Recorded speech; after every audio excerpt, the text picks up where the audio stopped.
જ્યાં વરસાદ એ જીવનનો આધાર છે, ત્યાં છેલ્લા 20 દિવસથી આકાશ સૂકું છે। વરસતા વાદળોની રાહ જોતા ખેડૂતોની આંખોમાં હવે ચિંતા અને પ્રાર્થના છે। હવે જો વરસાદ નહીં આવે તો પાક સંપૂર્ણ સુકાઈ જશે।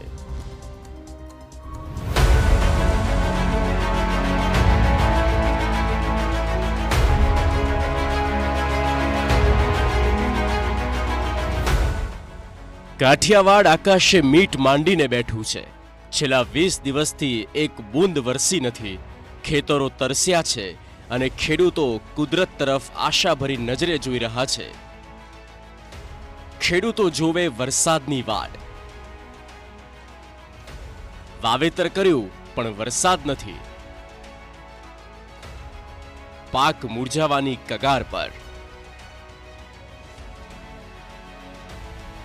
અમરેલી જિલ્લામાં 5.5 લાખ હેક્ટરમાં મુખ્ય કપાસ અને મગફળીનું વાવેતર કરવામાં આવ્યું। 1.5 મહિના પહેલા વરસાદ સારો થયો, પણ ખેડૂતોએ હોંશે ત્યારે વાવેતર કર્યું। જોકે છેલ્લા 25 દિવસથી એક વરસાદનું ટીપું પડ્યું નથી અને ખેતરમાં ઉભેલો મગફળી અને કપાસનો પાક હવે મૂરઝાવા લાગ્યો છે। ખેડૂતો આકાશ સામે મીટ માંડીને ભગવાને પ્રાર્થના કરી રહ્યા છે કે મેહુલિયા હવે તું મહેર કર।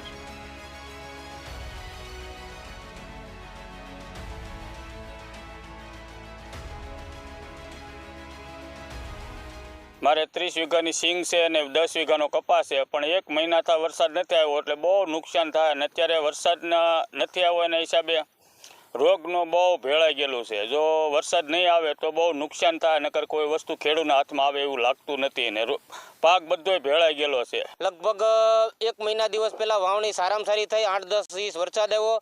લગભગ પછી છેલ્લા 20 દિવસથી થોડો ટીપોય વરસાદ નથી આવતો, છાંટે નથી પડતી, એટલે મોલાદ તમામ મોલાદ કપાસ સિંગ તમામ મોલાદ છે ને લંઘાવા મળી છે।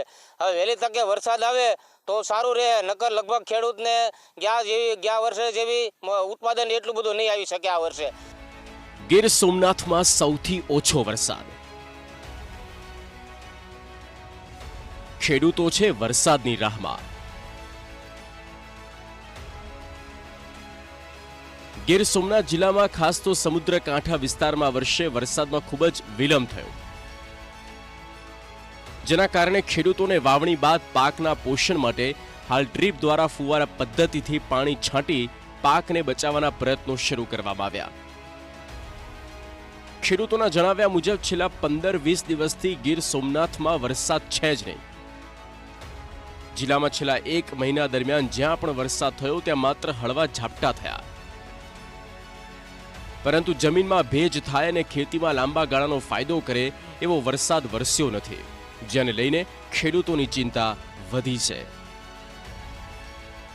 ગીર સોમનાથ જિલ્લામાં 15-20% જેવો વરસાદ છે અને બહુ ઓછો છે। તો ભગવાનને અમે એટલી જ પ્રાર્થના કરીએ કે વરસાદ થવો જોઈએ, અને 15-20 દિવસથી તો થયો જ નથી જરાય। અત્યારે પાણી ચાલુ કર્યું છે। વરસાદ ખેંચાતા હજારો એકરમાં વાવેતર કરેલો પાક નિષ્ફળ જવાની ખેડૂતોને ભીતિ સેવાઈ રહી છે। હાલ તો ખેડૂતો વરસાદની રાહ જોઈ રહ્યા છે।